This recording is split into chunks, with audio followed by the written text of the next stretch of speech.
Hello students, it's Anuradha ma'am here. Welcome to my YouTube channel make concept easy.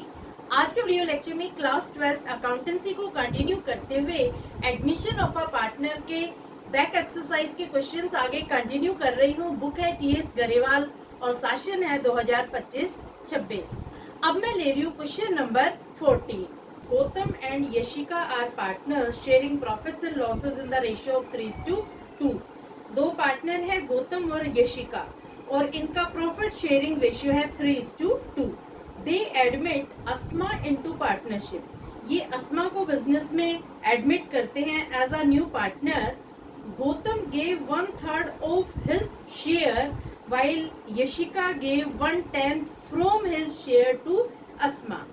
अब देखो, दोनों partner अपना share sacrifice कर रहे हैं। गौतम अपने शेयर का 1/3 शेयर दे रहा है अस्मा को और यशिका अपने शेयर में से 1/10 शेयर दे रही हैं अस्मा को। Calculate new profit sharing ratio and sacrificing ratio. देखो, इस क्वेश्चन में दो पार्टनर है गौतम और यशिका। इनका प्रॉफिट शेयरिंग रेशियो है 3:2। ये ओल्ड रेशियो है। तीसरा पार्टनर अस्मा बिजनेस में एडमिट कर रहे हैं, लेकिन ये कितने प्रॉफिट शेयर के लिए आ रही है अस्मा, ये गिवन नहीं है। यानी अस्मा का शेयर हमें कैलकुलेट करना होगा कि अस्मा को दोनों पार्टनर कितना शेयर दे रहे हैं। अब देखो, क्वेश्चन में दो इम्पोर्टेंट इंफॉर्मेशन गिवन है कि Gautam gave 1/3 of his share to Asma. Gautam ने अपने शेयर का 1/3 शेयर अस्मा को दिया है। दूसरा, Yashika gave 1/10 from his share to Asma. Yashika ने अपने शेयर में से 1/10 शेयर अस्मा को दिया है। देखो, जब क्वेश्चन में इस तरह की वर्डिंग गिवन होती है कि ऑफ हिज शेयर और फ्रॉम हिज शेयर, तो ये दोनों टोटली एक दूसरे से डिफरेंट होते हैं। ऑफ हिज शेयर का मतलब क्या होता है कि आपको शेयर कैलकुलेट करना होगा, और फ्रॉम हिज शेयर का मतलब क्या होता है कि शेयर ऑलरेडी कैलकुलेटेड है।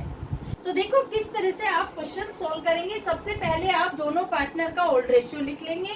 इसके बाद अस्मा का शेयर हमें कैलकुलेट करना है, ये क्वेश्चन में गिवन नहीं है। अब हम दोनों पार्टनर कितना कितना सैक्रिफाइस कर रहे हैं अस्मा के लिए, ये कैलकुलेट करते हैं।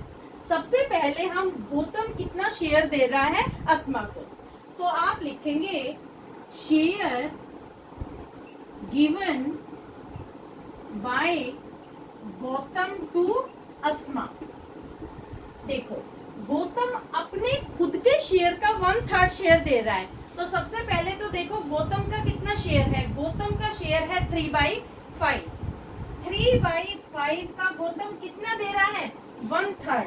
3/5 को आप 1/3 से मल्टीप्लाई करेंगे तो आएगा 3/15।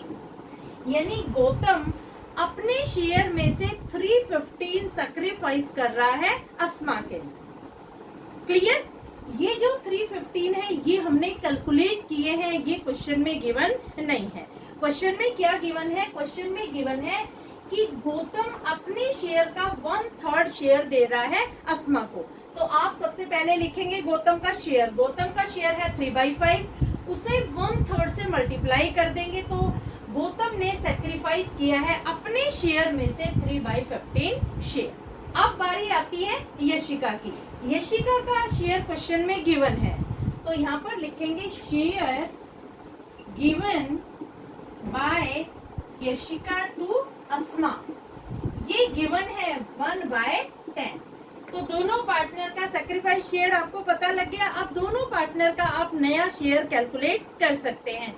कैसे कैलकुलेट करेंगे? ओल्ड शेयर में से सैक्रिफाइस शेयर हम डिडक्ट कर देंगे। पहले हम कैलकुलेट कर रहे हैं गौतम्स न्यू शेयर। कितना है गौतम का ओल्ड शेयर? ओल्ड शेयर है 3/5।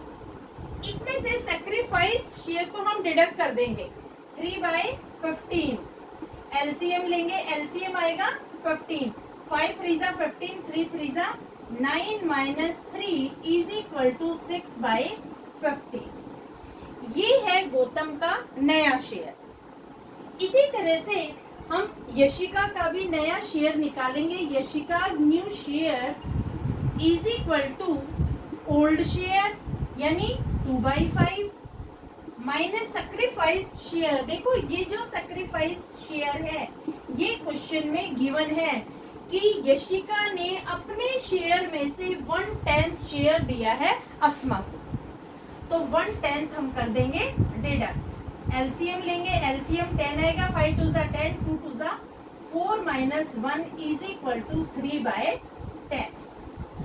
ये 3/10 ये यशिका का न्यू प्रॉफिट शेयर आ गया।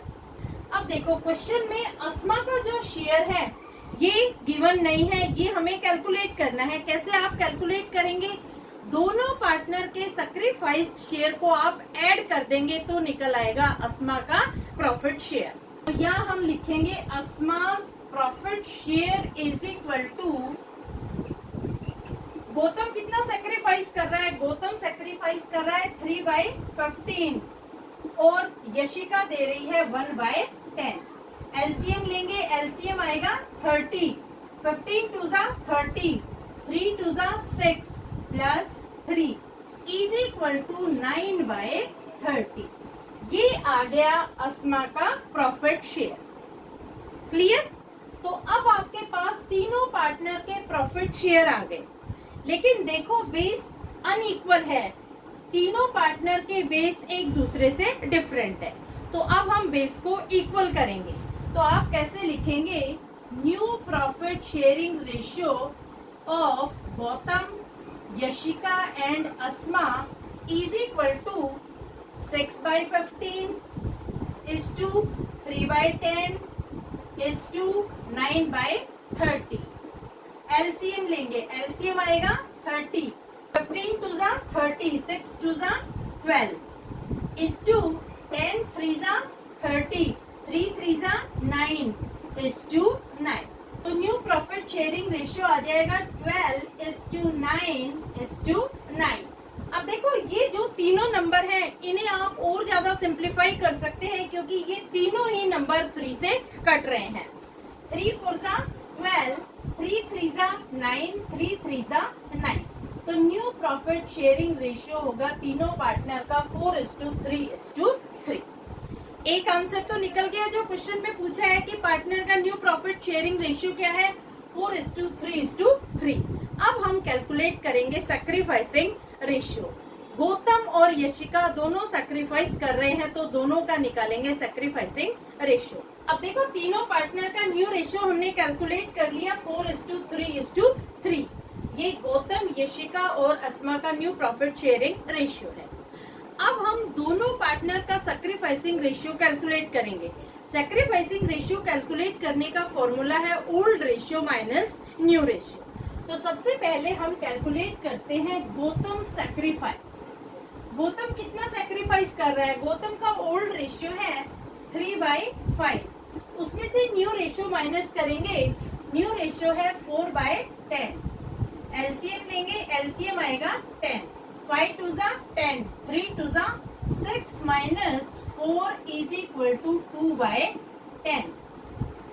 अब हम सैक्रिफाइस फाइंड आउट कर रहे हैं यशिका का। Yashika sacrifice is equal to old ratio क्या है? 2/5 माइनस न्यू रेशियो क्या है? 3/10। एलसीएम लेंगे, एलसीएम आएगा 10, 5 2 ज़ा 10, 2 2 ज़ा 4 माइनस 3 इज इक्वल टू 1/10। तो सैक्रिफाइसिंग रेशियो दोनों पार्टनर का आएगा 2/10 इज टू 1/10। अब देखो यहाँ पर बेस इक्वल है, इस वजह से एलसीएम लेने की रिक्वायरमेंट नहीं है। सैक्रिफाइसिंग रेशियो होगा 2:1। ये है सोल्यूशन क्वेश्चन नंबर 14 का।